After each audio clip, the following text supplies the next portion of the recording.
Oh, geez, that's great. Is the lighting halfway decent? Yes, indeed. They've got the flag up now, and you can see the stars and stripes on the lunar surface. Beautiful, just beautiful. ¿Qué hemos dejado en la Luna? Huellas. Sí, pero no solo eso. También dejamos algo más. Plástico. Esta bandera está hecha de nylon, un tejido sintético.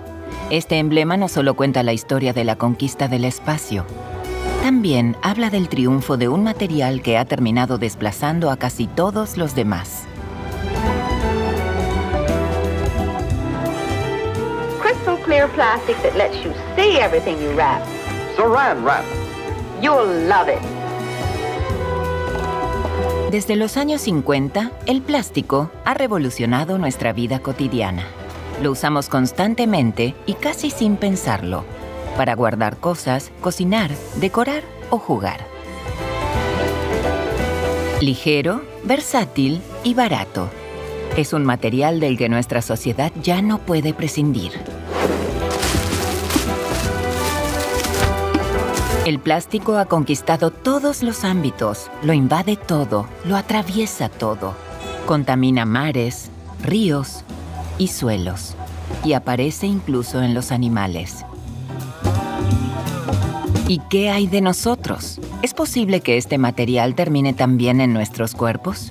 En el centro de esta preocupación están los micro y nanoplásticos. Los científicos investigan hasta qué punto estas partículas invisibles pueden acumularse también en nuestros órganos. La búsqueda de micro y nanoplásticos en los tejidos del cuerpo humano representa un gran desafío para la ciencia. La comunidad científica llega y planta la semilla de la duda de si ese contaminante es seguro o no es seguro para la salud. Si estamos expuestos a esto desde la infancia, ¿cómo repercutirá cuando tengamos 50 años?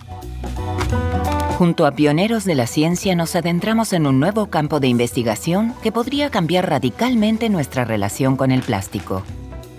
¿Representa este material omnipresente una amenaza para nuestra salud?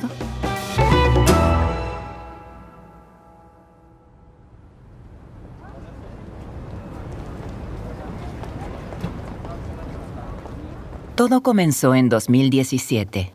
Para entonces, el microplástico ya llevaba una década generando preocupación.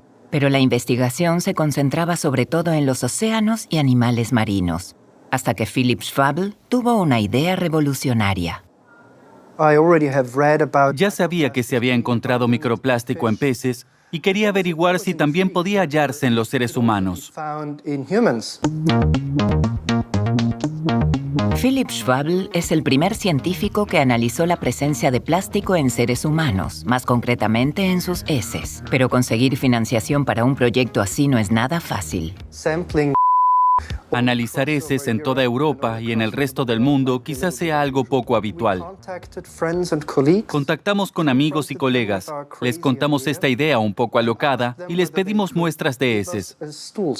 Se sumaron al proyecto y enviaron muestras desde todo el mundo. A pesar de las enormes diferencias en la alimentación, todas tienen algo en común. Lo sorprendente, y no lo esperábamos, fue que pudimos detectar partículas de microplástico en todas las muestras.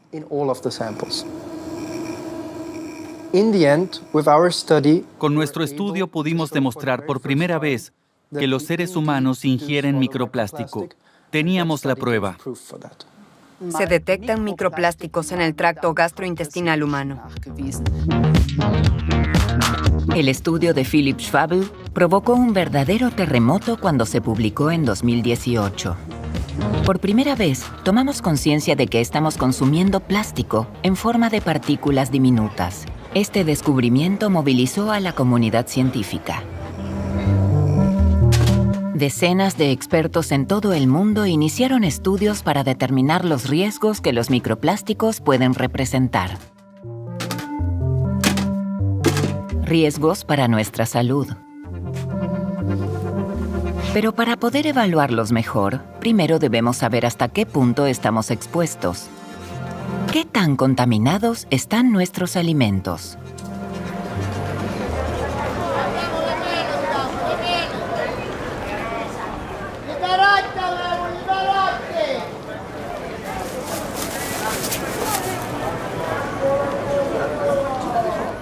Margherita Ferrante es una reconocida cazadora de contaminantes. Rastrea todo aquello que nos rodea y puede afectar nuestra salud. Desde hace algunos años, su investigación se centra en los plásticos.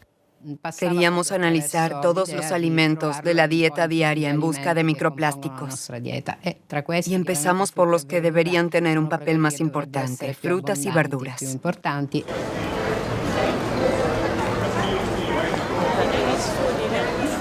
El estudio comienza en el mercado de Catania. Claudia y Paola, del equipo de Margherita, hacen las compras para el laboratorio. Frutas y verduras procedentes de Sicilia y de otras regiones de Italia. 4 e 5, belle rosse e dolci. Grazie. Perfetto. Grazie mille. Arrivederci, buona giornata. De regreso en el laboratorio, el equipo italiano prepara las muestras para el análisis. Una rutina científica que, sin embargo, debe adaptarse por completo. Porque en la búsqueda de microplásticos se enfrentan a un problema inesperado. El plástico está presente en todos los laboratorios. Podría contaminar las muestras y alterar los resultados. Margherita Ferrante debe establecer protocolos extremadamente estrictos, trabajar sin ningún tipo de plástico. Este lavado de la manzana antes del análisis se realiza con agua ultra pura que no contiene ningún rastro de plástico. Cuando trabajamos con nuestras muestras, estamos rodeados de plástico. Tubos de ensayo, guantes de polietileno, etc. Por eso debemos ser muy cuidadosas. Utilizamos exclusivamente recipientes de vidrio y evitamos completamente el plástico.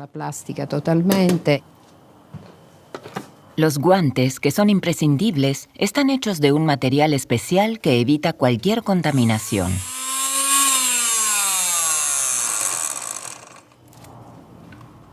La muestra de manzana se coloca en un microscopio electrónico de barrido. Con un aumento de 1500 veces, empiezan a verse las primeras partículas. ¿Se trata de microplásticos? Para averiguarlo, Claudia y Paola analizan cada partícula individual mediante espectroscopía de rayos X por dispersión. Compruebo su composición química para determinar si se trata de microplástico. Las científicas repetirán este proceso con miles de partículas que observan en el microscopio. Un trabajo interminable. No esperábamos encontrar tantas. Nos sorprendió y, en realidad, también nos inquietó. Porque esta enorme cantidad de partículas significa que las personas pueden ingerir una cantidad significativa de nanopartículas al consumir estos alimentos. Todas las frutas y verduras analizadas contienen partículas de plástico, sin excepción. En la lechuga, algo menos, con un promedio de 50.000 partículas por gramo. La manzana es el alimento más contaminado, con un promedio de 195.000 partículas por gramo. Son extremadamente pequeñas, de entre 1,3 y 3 micrómetros. Pertenecen a la categoría de microplásticos. Estos abarcan desde el tamaño de la semilla de una manzana, unos 5 milímetros, hasta 1 micrómetro, el tamaño aproximado de una bacteria, es decir, 5.000 veces más pequeño. Por debajo de 1 micrómetro hablamos de nanoplásticos. Nuestras frutas y verduras están contaminadas, y no solo estas. Está afectada una cantidad increíble de alimentos: carne, pescado, sal, miel, arroz, agua del grifo, agua embotellada. La lista es interminable.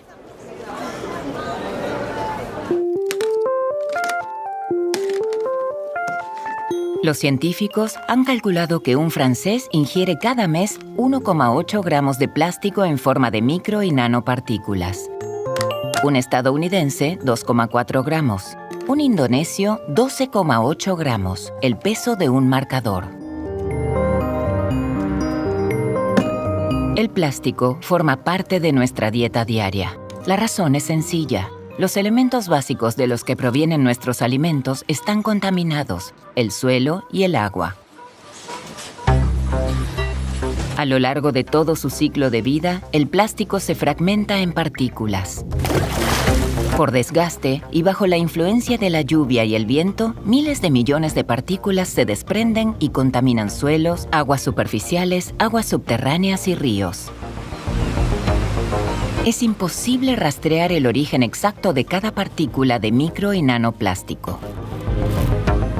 Según los expertos, la pintura de nuestros edificios libera cada año 4,6 millones de toneladas de microplásticos. Es la mayor fuente de emisiones, seguida muy de cerca por el desgaste de los neumáticos. En un solo ciclo de lavado, una lavadora con ropa sintética puede liberar hasta 700.000 microfibras al agua residual. Una parte queda retenida en las depuradoras, pero otra llega a nuestros ríos y el resto termina en los lodos de depuración. Estos lodos se utilizan como fertilizante en suelos que ya están contaminados por grandes cantidades de plásticos utilizados en la agricultura. Una vez desechado, el plástico sigue degradándose. Solo en 2019 se acumularon en el mundo 350 millones de toneladas de residuos plásticos. Alrededor del 72% termina en vertederos o en la naturaleza, donde se fragmenta en micro y nanoplásticos. El diagnóstico es claro. Ahora, los científicos quieren comprender los mecanismos de esta contaminación. Le caratteristiche principali del polipropilene sono durezza, leggerezza, resistenza meccanica eccezionale, infrangibilità e resistenza agli agenti chimici.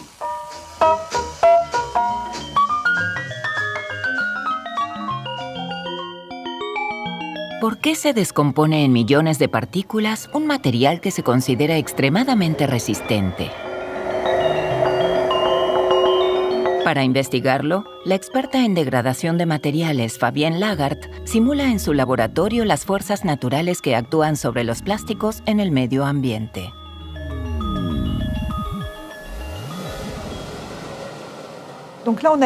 Aquí tenemos una cámara de envejecimiento acelerado con lámparas que reproducen la distribución espectral y la intensidad de la luz solar, en especial los rayos UV, que son particularmente agresivos para el plástico.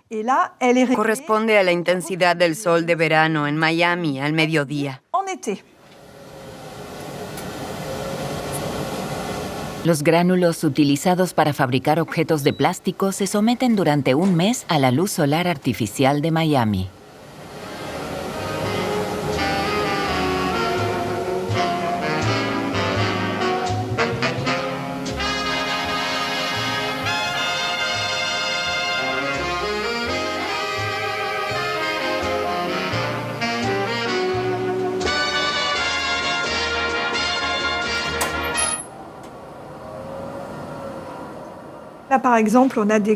Estos gránulos han estado un mes en la cámara de envejecimiento acelerado, lo que equivale a más de un año bajo el sol intenso. Y se puede ver que alrededor del gránulo se ha formado una capa quebradiza, lo que se llama capa de oxidación. Esta capa de oxidación es la fina película que aparece en nuestros muebles de jardín y que termina deshaciéndose en polvo. El componente básico del plástico es el polímero, una gran cadena de moléculas llamadas monómeros, que están muy fuertemente unidos entre sí. Los rayos UV y el oxígeno rompen los enlaces que mantienen unidas esas moléculas, y en ese punto se fija el oxígeno. Como resultado, el material pierde flexibilidad y se vuelve más frágil. En la superficie del polímero se forman grietas.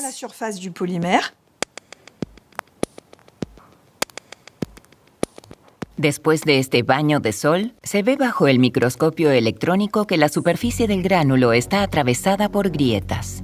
Pero esto no basta para explicar la omnipresencia del microplástico en nuestro entorno.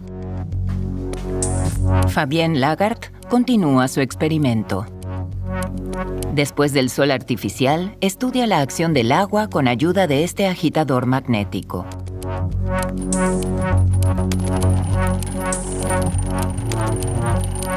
Y este es el resultado.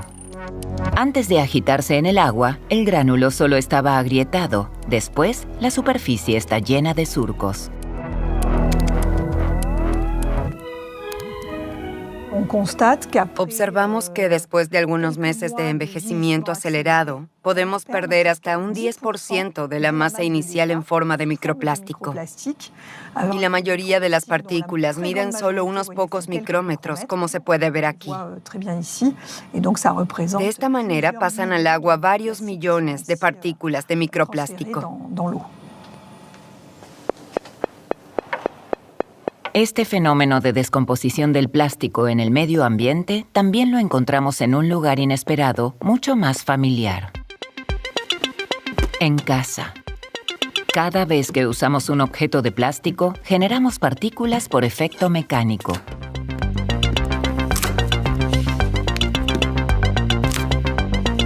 En una tabla de cocina de plástico, cada corte con el cuchillo libera varios miles de micropartículas.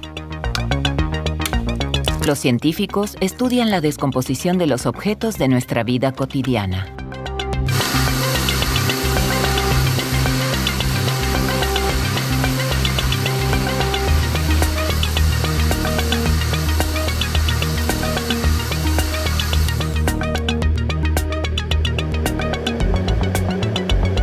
Si entra en juego el calor, es aún peor. La fragmentación del plástico se multiplica. Una sola bolsita de té hecha de nylon o PET libera 11.000 millones de partículas de microplástico en agua a 95 grados. Cada vez que se usa un biberón de polipropileno a una temperatura del agua de 20 grados, se liberan 600.000 partículas de microplástico por litro. A 95 grados son 55 millones por litro. Y agitar el biberón aumenta todavía más estas cifras. Día tras día, desde el desayuno hasta la cena, el plástico termina inevitablemente en nuestros platos.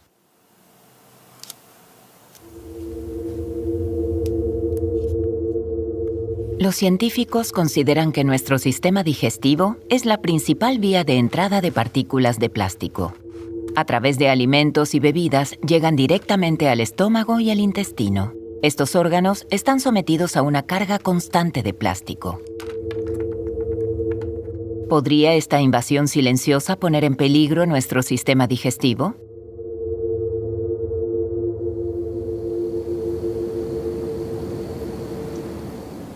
Para averiguarlo, los investigadores franceses trabajan con dispositivos muy interesantes. Un laberinto de tubos y conductos que reproduce el estómago, el intestino delgado, el intestino grueso y sobre todo la microbiota. Un sistema digestivo artificial que Lucie Etienne Mesman puede maltratar a voluntad, sometiéndolo a una dieta de microplásticos. Vas-y, tu peux commencer à le remplir. Ok, je commence. Esta experta en mecanismos digestivos dirige un estudio sobre la microbiota intestinal.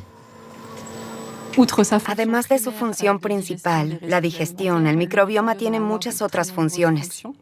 Influye en el sistema inmunitario y desempeña un papel importante en la defensa frente a agresores externos, como bacterias patógenas o contaminantes ambientales.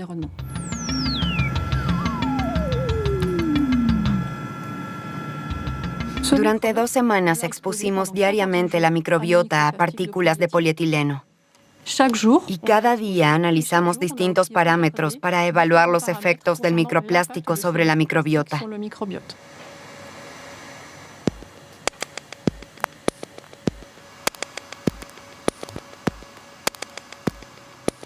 ¿Cómo reaccionó la flora intestinal después de esos 14 días? Detectamos cambios en la composición de la microbiota y un aumento de ciertas bacterias con potencial patógeno. También observamos cambios en la actividad de la microbiota. Cuando se expone a determinados productos, produce pequeñas moléculas llamadas metabolitos. En adultos se observó un aumento de un metabolito llamado escatol, que cuando está elevado es un marcador de ciertas enfermedades, especialmente del tracto digestivo. Un microbioma con composición y actividad alteradas está fuera de equilibrio. Es disbiótico. La disbiosis se asocia con la aparición de enfermedades graves. obesidad, enfermedad de Crohn o cáncer de colon. El plástico altera nuestra flora intestinal, pero no solo eso. El análisis de muestras del colon reveló un hallazgo inquietante. Los pacientes con inflamaciones intestinales crónicas tienen más microplástico en el colon que las personas sanas. Nuestro intestino y nuestra microbiota pueden enfermar a causa del plástico.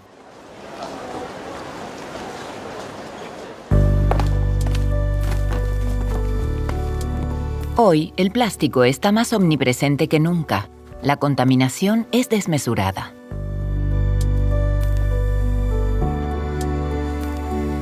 Después de los suelos, los alimentos, los mares y el agua potable, los científicos han descubierto recientemente que otro elemento vital también está contaminado. Como el microplástico es muy ligero, las partículas pueden desplazarse en las masas de aire y recorrer grandes distancias en la atmósfera. Se ha encontrado incluso en zonas totalmente deshabitadas, por ejemplo en el Pic du Midi, a más de 2.000 metros de altura. Este microplástico proviene directamente de nuestras actividades cotidianas. En Auckland, científicos han calculado que en el transcurso de un año, el aire de la capital de Nueva Zelanda contiene 74 toneladas de microplástico. Ya sea al aire libre o dentro de nuestras casas, estamos permanentemente rodeados de partículas de plástico suspendidas en el aire. En casa hay plástico por todas partes. Estamos rodeados de él en todos nuestros objetos de la vida cotidiana. Con el uso diario se generan constantemente nuevas partículas. Pasamos gran parte de nuestro tiempo en contacto con el plástico que nos rodea. Llevamos ropa sintética y así generamos continuamente más micro y nanoplástico.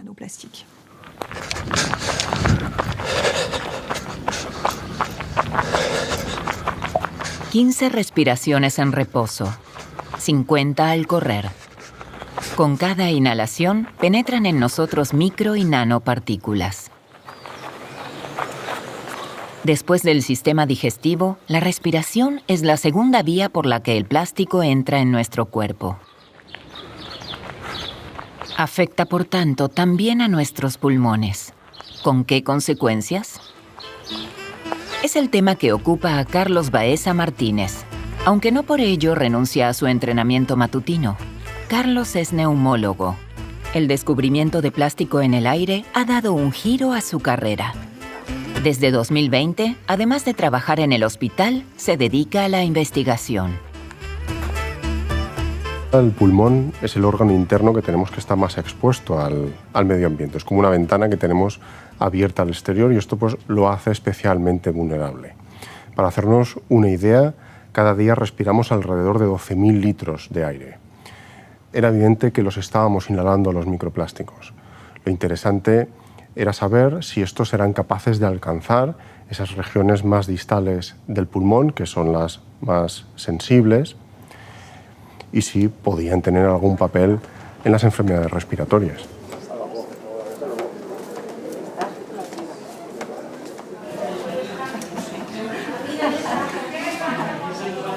Respire por la boca. Carlos Baeza Martínez quiso encontrar una forma de investigar también estas zonas más profundas del pulmón. Todavía se escucha el pecho cargado, ¿eh? Sí. Está un poco mejor. Tenemos experiencia con otros tipos de microfibras, como las de asbesto, las cuales son capaces de llegar hasta los lugares más remotos de nuestro sistema respiratorio y además podemos detectarlas haciendo lavados broncoalveolares. Entonces me planteé si, dado que las fibras de plástico también parecen ser muy resistentes, podríamos detectarlas con el mismo procedimiento. En una unidad de neumología, los lavados broncoalveolares, el enjuague de las vías respiratorias profundas, forman parte de la rutina diaria. Permiten penetrar más profundamente y diagnosticar determinadas enfermedades. Para su estudio examinaron a 44 pacientes de Carlos. Aquí vemos la carina principal, que es donde se divide el bronquio principal derecho y el bronquio principal izquierdo. Vamos a adentrarnos en el derecho. Porque nosotros con el broncoscopio avanzamos hasta las zonas más distales que el tamaño del diámetro del broncoscopio nos permite. Ahí infundimos suero fisiológico que llega hasta las regiones alveolares del pulmón, que es donde se produce el intercambio de gases y que es la zona más interesante de analizar. Luego ese suero lo recuperamos y es lo que analizamos. Al examinar este suero, Carlos puede averiguar si el microplástico penetra en las zonas más profundas del pulmón.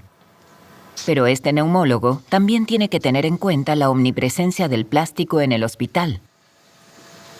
Muy bien, esto está muy bien. Un montón de moco, ¿eh? Sí. Con estas placas de vidrio se puede recoger microplástico del aire. Guantes, batas y mascarillas se envían al laboratorio para determinar cuántos polímeros desprenden. También deben calcularse las partículas del broncoscopio.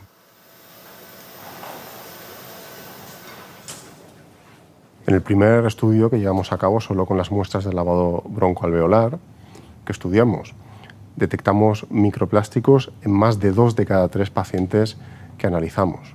Una de las cosas que más me preocupaba, los tamaños que hemos encontrado en las muestras de lavado broncoalveolar son tamaños muy similares a los que encontramos con las fibras de asbesto en esas mismas zonas del pulmón. Estaba todo el lecho recién destapado. El asbesto es causante de enfermedades pulmonares mortales y fue prohibido en Europa en 2005.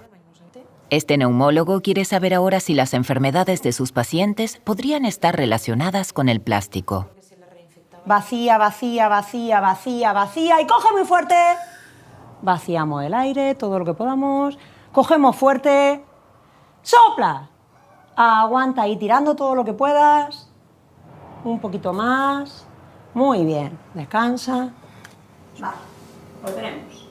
Los pacientes del estudio se sometieron a una serie de pruebas para medir su volumen respiratorio y la obstrucción de las vías respiratorias. Los resultados sobre la función respiratoria son muy llamativos. Es decir, cuanto mayor es la concentración de microplásticos, peor es la función respiratoria de los pacientes en el estudio. Además, hemos visto que hay una mayor tasa de obstrucción bronquial. Esta obstrucción bronquial es una alteración frecuente en enfermedades como el asma o la enfermedad pulmonar obstructiva crónica, la EPOC, que tradicionalmente se ha asociado al tabaco.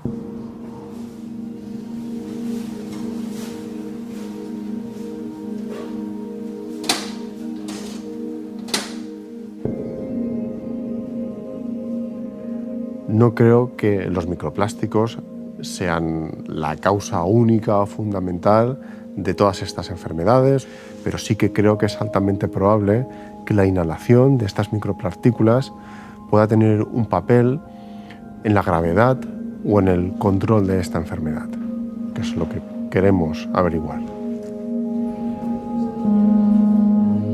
Gracias a estos resultados, Carlos obtuvo financiación adicional. Ahora puede continuar el estudio y ampliarlo a varios cientos de nuevos pacientes, así como a voluntarios sanos.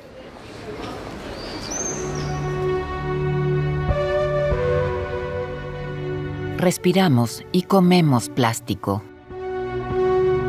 Nuestros sistemas respiratorio y digestivo están contaminados, pero ¿cuán profundo penetra el plástico en nuestro organismo?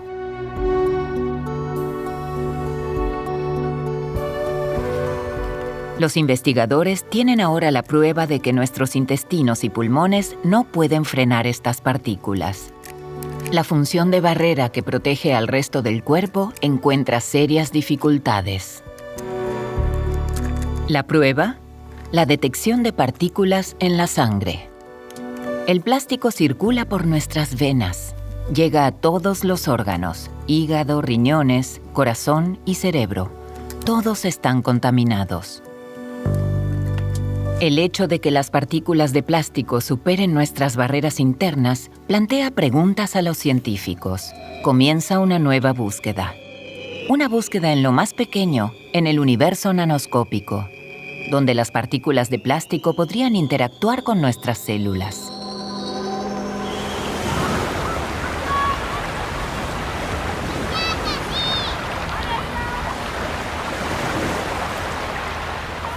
Pues si tomamos esta arena y vemos, por ejemplo, uno de los granitos más pequeños que hay en este puñado, un nanoplástico sería 1.000.000 de veces más pequeñito que ese granito. La clasificación científica sitúa el nanoplástico entre 1 micrómetro y 1 nanómetro. Entre 5 y 50.000 veces más pequeño que nuestras células.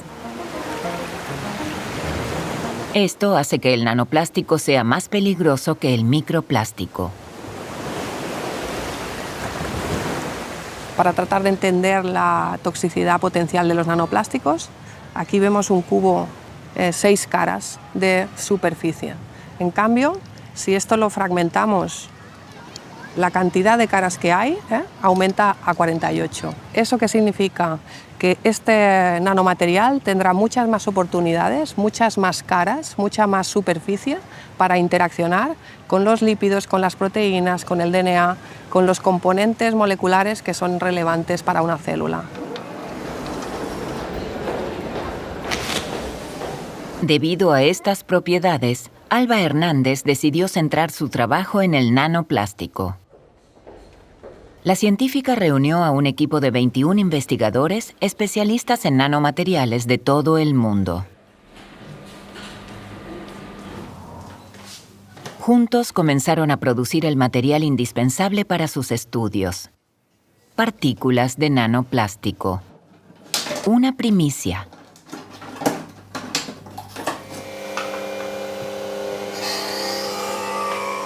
Mediante el lijado de capas finas de plástico se simula el proceso natural de desgaste de esta botella de polietileno, abreviado PET.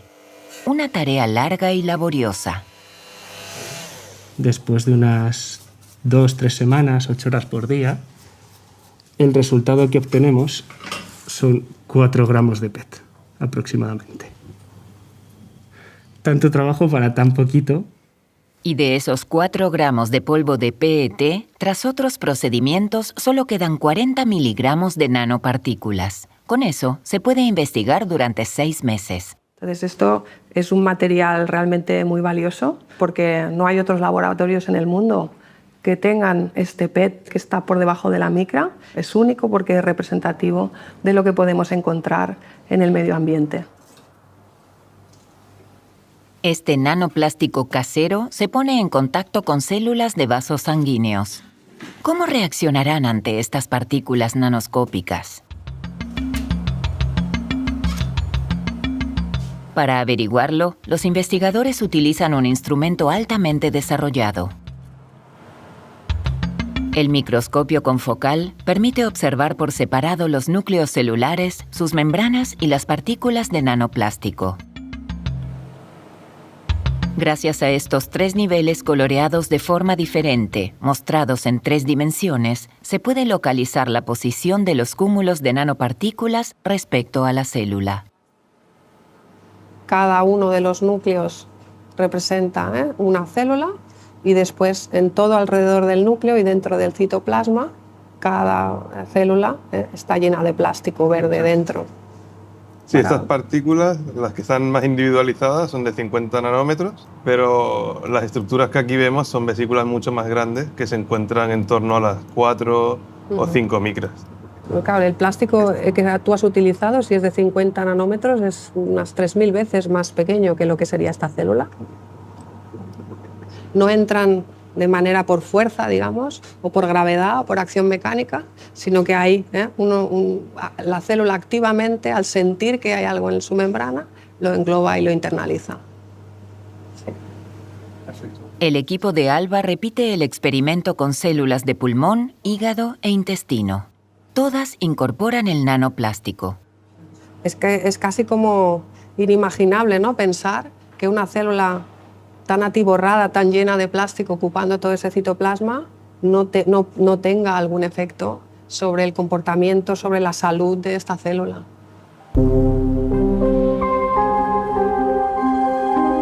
En nuestras células hay partículas de plástico. Eso ya está demostrado.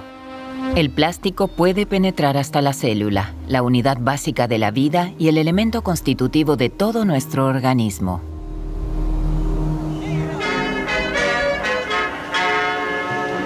es un intruso en nuestro cuerpo. Un cóctel de petróleo y aditivos sintéticos creado por la industria petroquímica. Un producto que no tiene razón de estar en nuestro organismo y que éste debería aislar, incluso destruir. Nuestro sistema inmunitario debe rechazar a los agentes patógenos, pero ¿está preparado también contra el plástico? Los científicos han retado el plástico a un duelo. Thierry Ravillot es inmunólogo. Investiga las células inmunitarias que primero intervienen cuando nuestro cuerpo es atacado. Los macrófagos. En nuestro cuerpo existen varias barreras, la pulmonar, la intestinal y la de la piel. Son más o menos impermeables. Como siempre acaba penetrando algo, existen vigilantes, entre ellos los macrófagos. Macro significa grande y phagein comer, es decir, grandes comedores, células devoradoras. Las bacterias o los virus que penetran en nuestro organismo son absorbidos y destruidos por los macrófagos, con el objetivo de proteger al organismo frente a infecciones. ¿Y qué hacen los macrófagos con las partículas de plástico? Thierry y su equipo concertaron un encuentro bajo el microscopio.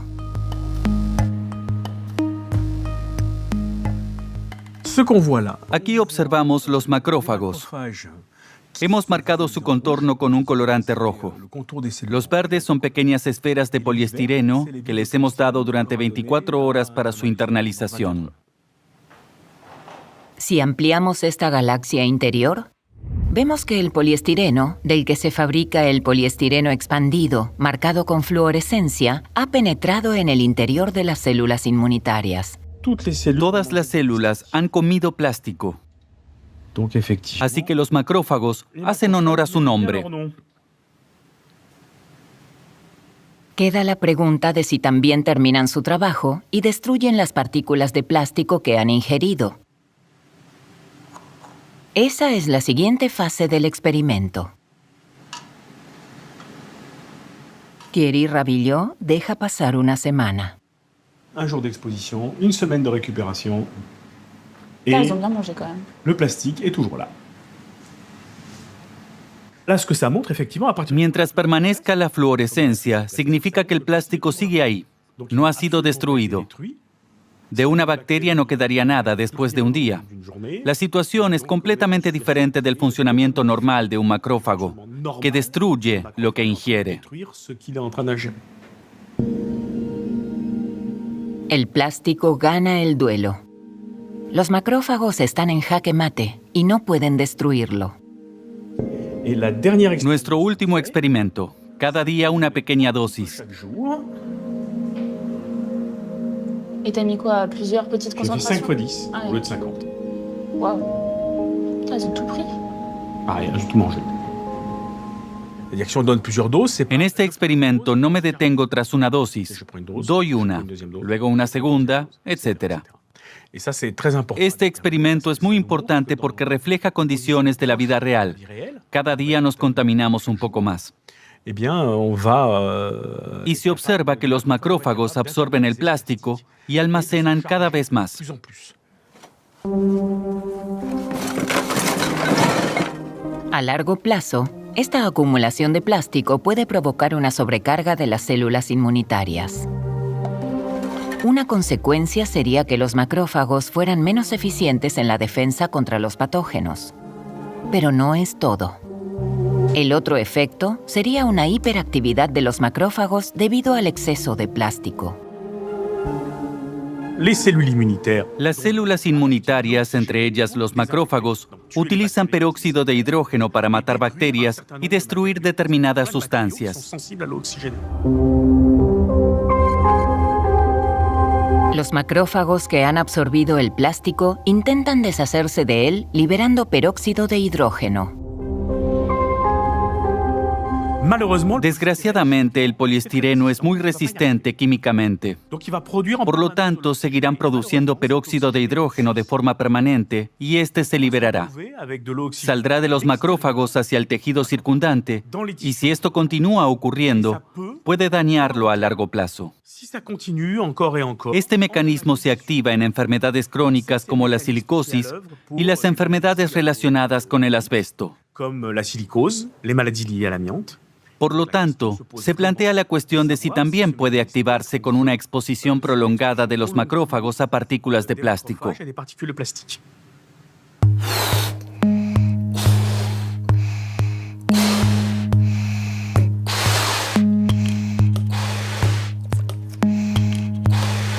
Si estamos expuestos a partículas de plástico durante toda nuestra vida, ¿podría nuestro cuerpo acabar tan saturado como nuestro planeta?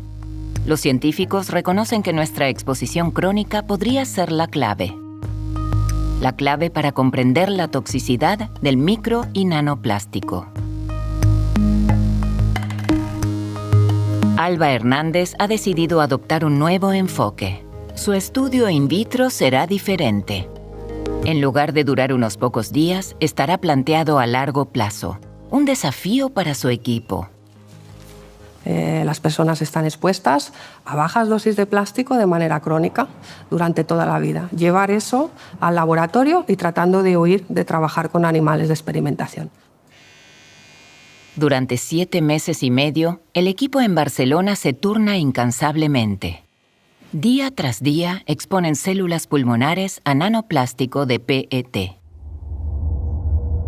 Al igual que Thierry Ravillot, Alba Hernández observa que las células producen peróxido de hidrógeno para intentar deshacerse de las partículas no deseadas. Este fenómeno se denomina estrés oxidativo y puede dañar las células. Si ocurre repetidamente, puede romper las cadenas de ADN. Alba quiere comprobarlo con esta prueba. Este es el paso final donde podemos medir la cantidad de DNA que de alguna manera ha sido afectada, ha sido rota por la acción de algún contaminante, en este caso los micronanoplásticos. Entonces vemos cada una de estas células que vemos aquí consiste en un núcleo. Está todo el ADN del núcleo compactado en lo que llamamos la cabeza del cometa. Hemos sometido el núcleo de la célula a una migración. Su ADN se moverá hacia la derecha únicamente en los casos en los que esté roto. Es el resultado de ese ensayo del cometa. Le llamamos cometa y todo lo que vemos hacia la derecha es ADN que ha migrado de ese núcleo indicando que está dañado.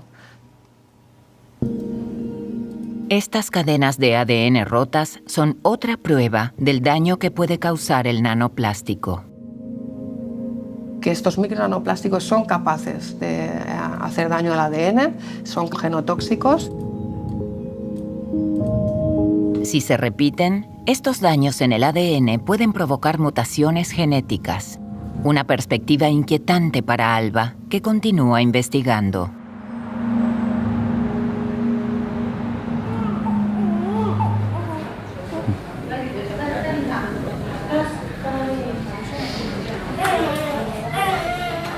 En la maternidad de Bolonia nacen 2.000 bebés cada año.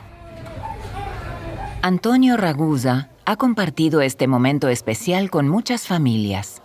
En sus 30 años de carrera como obstetra, nunca habría imaginado que el plástico pudiera influir en estos felices acontecimientos. Hasta unas vacaciones en Cerdeña. Estaba caminando por una playa muy hermosa y muy aislada. De repente vi un brillo precioso, un destello en la arena blanca, muy bonito. Pensé, ¿qué es eso? Y era plástico. Pero ¿cómo había llegado ese plástico allí?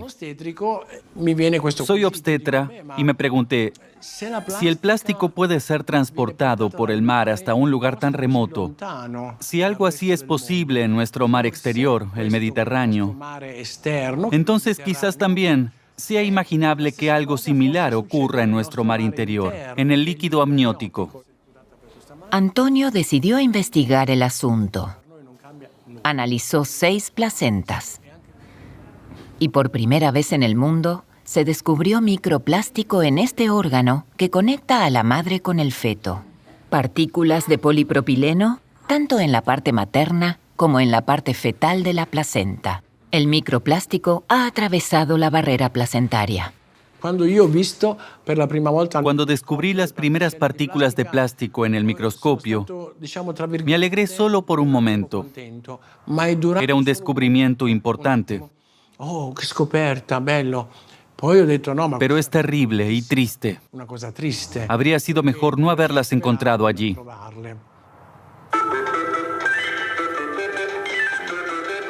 Después de este descubrimiento, Antonio vuelve a ver anuncios publicitarios de su infancia y se da cuenta de cuánto ha cambiado su forma de ver el plástico. Polipropilene.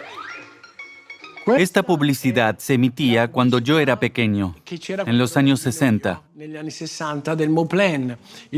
Habla de Moplen, el polipropileno con el que todo es posible.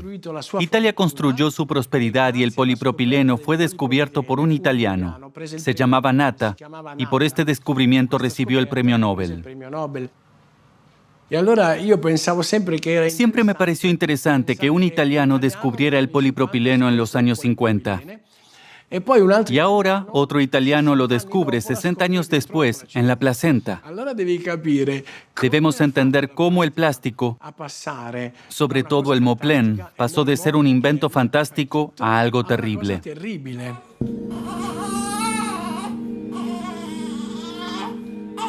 Después de su estudio, otros científicos confirman el trabajo de Antonio y van aún más lejos.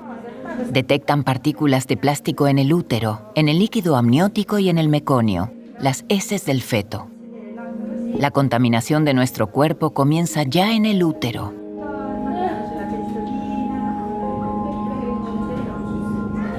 ¿Qué consecuencias tiene esto para la salud de los niños? Para responder a esta pregunta, los científicos deben realizar estudios a largo plazo con un número muy grande de personas.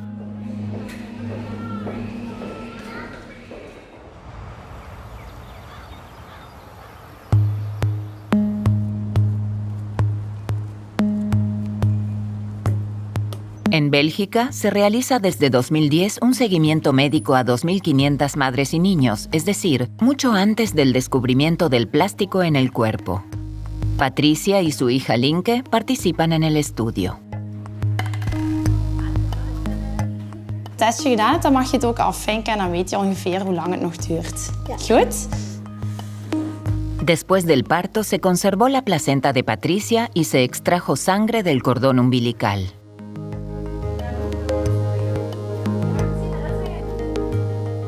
Linke se somete a reconocimientos regulares desde que nació. Peso, altura, salud cardiovascular y su desarrollo cognitivo se documentan cada 4 años.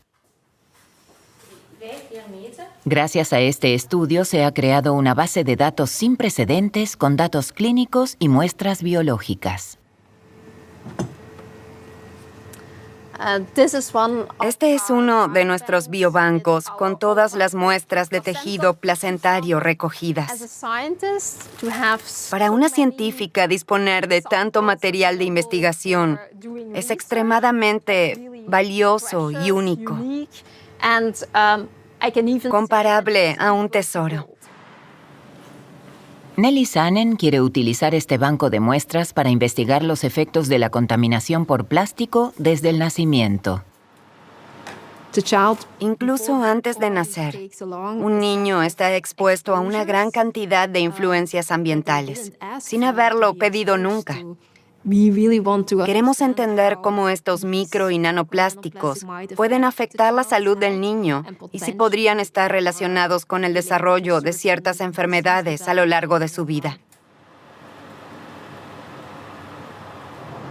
Actualmente se están analizando biopsias de 700 placentas para determinar la concentración de micro y nanoplástico. Estos resultados se comparan con los datos clínicos recogidos a lo largo del tiempo.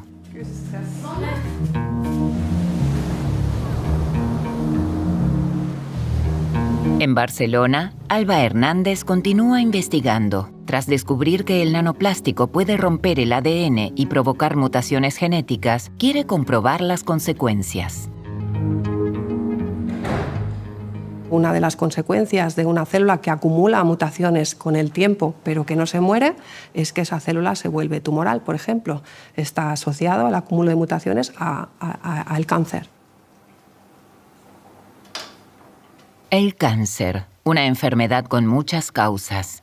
¿Juega la exposición permanente al plástico algún papel? ¿Desarrollan propiedades tumorales las células pulmonares expuestas durante 7 meses y medio a nanoplásticos? Una célula tumoral se diferencia de una sana por comportamientos específicos. Mientras que una célula sana vive y luego muere, la célula cancerosa se multiplica indefinidamente. Mientras que una célula normal apenas cambia de posición, las células tumorales pueden penetrar tejidos y desplazarse por todo el organismo. Alba prueba la capacidad invasiva de las células con este dispositivo de varias capas. Simula el entorno de una célula en nuestro cuerpo. Si las células logran atravesar las capas y alcanzar el fondo, significa que han mutado en células tumorales. Para seguir su recorrido, Alba tiñe las células de color violeta.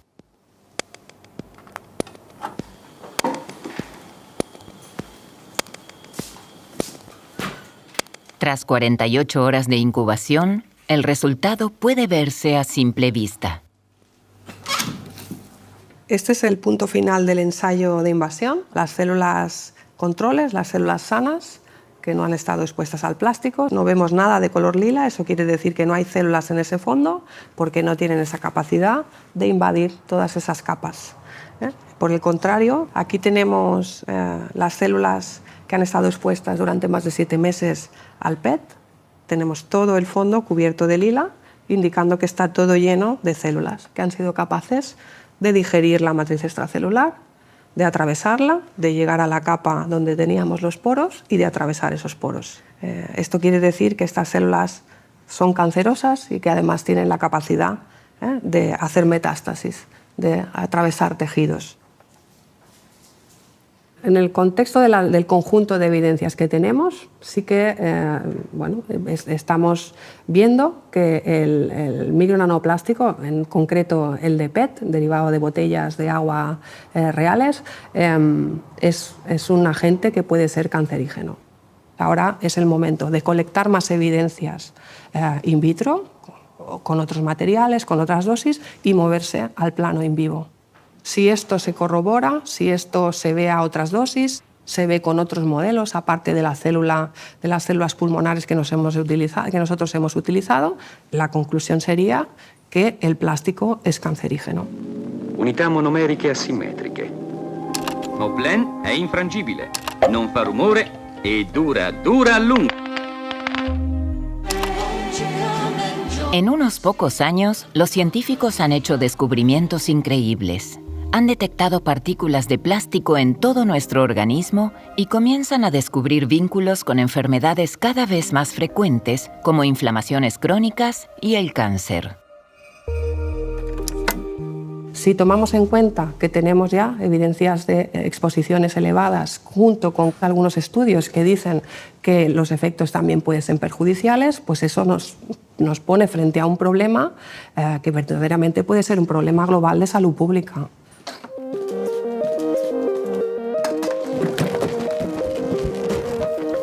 Los micro y nanoplásticos representan una forma extraordinaria de contaminación ambiental y no se vislumbra un final. Según las previsiones de la OCDE, la producción mundial de plástico podría casi triplicarse para 2060 en relación a 2019, y nuestra exposición seguirá aumentando. Desde luego es prácticamente urgente que obtengamos más información de cuál es el papel de estos contaminantes para que permitan disminuir la exposición de la población a estos contaminantes. La solución es evidente. Debemos reducir urgentemente nuestro consumo de plástico. Camus dijo algo muy importante. Debemos rebelarnos. Precisamos el valor de rebelarnos, es decir, el arrojo de decir, detengamos esto, no inundemos el mundo con plástico. Es algo que tenemos que cambiar. Los hallazgos de la ciencia nos obligan a replantearnos nuestras acciones y a actuar. ¿Pero seremos capaces de limitar nuestro consumo de plástico? ¿Despertará el Homo sapiens antes de convertirse en Homo plasticus?